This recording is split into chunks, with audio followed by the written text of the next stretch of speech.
Well, hello, RC from the Mountaintop Joiner Shop here. I've never posted a channel update video before, in large part because I've long presumed my audience to be a transactional one. And by that I mean, you come here to learn something about furniture making, and you leave. And you don't care much about me or my channel at all. And all that's perfectly fine, of course, but during my months-long absence from social media, I started to notice the same names popping up in the comments over and over. And some of those folks started asking what happened to me. Is everything all right? And if I was going to be making any more videos. These types of viewers are relational viewers. They watch almost everything you put out, and having done that, they feel like they've gotten to know you a little bit and have a genuine, if only passing, interest in what you've got going on in your life. So if you're this type of viewer, this video is for you. I'll explain my absence, but just a little bit. You know, this oversharing people do on social media, it's not for me. Yeah, so that's when the doctor told me I have this rare condition, like something-itis, that makes your crotch or your taint, whatever you want to call it, sweat more than the average person. And that's why I keep getting these cysts down there. I also have an important update on the Angled Leg Vise video I did way back when, and I'll share my tentative plans for this channel going forward. So if you're one of those relational types of viewers, or just curious, hang with me for a moment. I've got some splaining to do. Last spring, I wrapped up a 7-part build series in which I designed and built a commission for this oak trestle table. It was exhausting to build something that big and heavy with the tooling that I have, which is very much on the hand tool / manual labor side of things. I needed a break, and I admitted as much at the end of that series. Right around the same time, my wife and I picked up this little square drop camper, which has since been dubbed the Vermilion Vamoose Caboose. And it being our first camper, we were eager to use it. So we booked campsites all over the region whenever my wife and kids' schedules allowed. By the time the new year rolls around, we will have spent more than 10% of our nights in 2025 in the camper. And our family has already benefited a lot from the memories that we've made along the way. It's been great. This camper can best be described as good for the money, and as such, needed all kinds of little modifications, adjustments, add-ons, and upgrades. I put a giant solar panel on the top, mounted to a double-hinged frame of 80/20 aluminum extrusion that can be tilted to any angle, left or right, and even connected in series with the suitcase panel that came with our power station for up to 800 unstoppable watts. I've long had a fetish for DIY solar, so I just loved that project. But I also built a fridge slide-out that moves in 2 directions for the galley.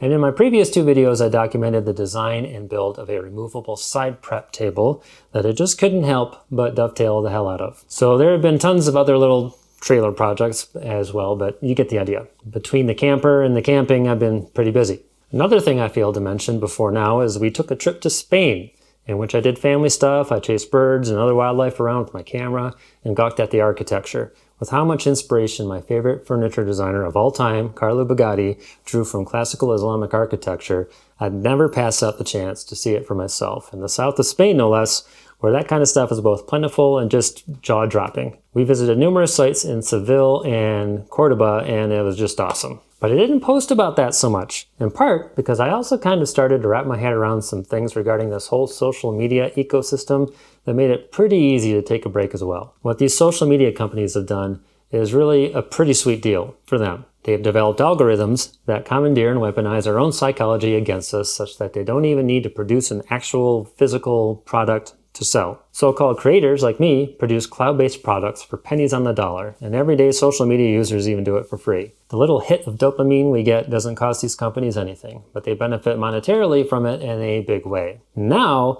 these companies, which already have a vice-like grip on our attention spans, have introduced what they call an AI-assisted experience. This means in part that AI adjusts the algorithm based on a reaction to what the algorithm puts in front of us. So in essence, the AI is training us to train it, to train us to do something like, like it's bidding, for instance. AI is also starting to take over the job of the creators themselves, increasingly creating the content that lures us into training the algorithm to train us, to train it, to train us.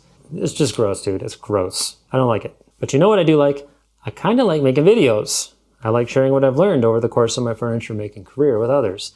And I'm not going to lie, I do like it when I receive a payment from my techno-feudalist overlords, even if it doesn't even begin to compensate for all the time, money, and effort I put into making these videos. That's why when I watch YouTube during my own free time, and I like the videos I'm seeing, you bet your sweet behind I hit the like button and subscribe. And if I wasn't something of a porn myself, I'd even hit the super thanks button and send them a tip, because I know what it's like to be on the other side of that equation. And damn it, these people need all the help that they can get. So I'm going to use what little agency I still have left in this digital world and throw them a bone. So yeah, there's all of that. So in the midst of all of that, I get a phone call from out of the blue from a guy named Jim Ritter. Jim Ritter is the guy who ran Ancora Yacht Service, which is the company that made the sweet, sweet pinless parallel guide I used when building my angled leg vise, the one that looks like a bicycle chain. He thanked me for the boost that my angled leg vise video gave to the sales of said item, but he's since sold through what he had.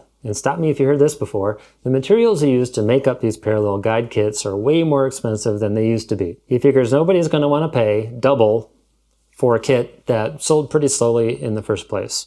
He also told me he's getting old and he wants to do other things with his time, like, relax, for instance. I can respect all that, but where does that leave you if you're trying to build an angled leg vise like mine and you want that sweet, sweet pinless parallel guide that you saw in my video? Jim himself says it's not super complicated. If you're the resourceful type, you could probably figure that out pretty easily. So why don't you come on over to my leg vise and I can show you what I think he meant.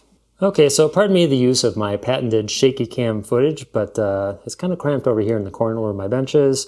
And it's really the easiest way to show you what this pinless parallel guide is kind of constructed as. So if you look at the vise chop behind the wheel here, there is a plug.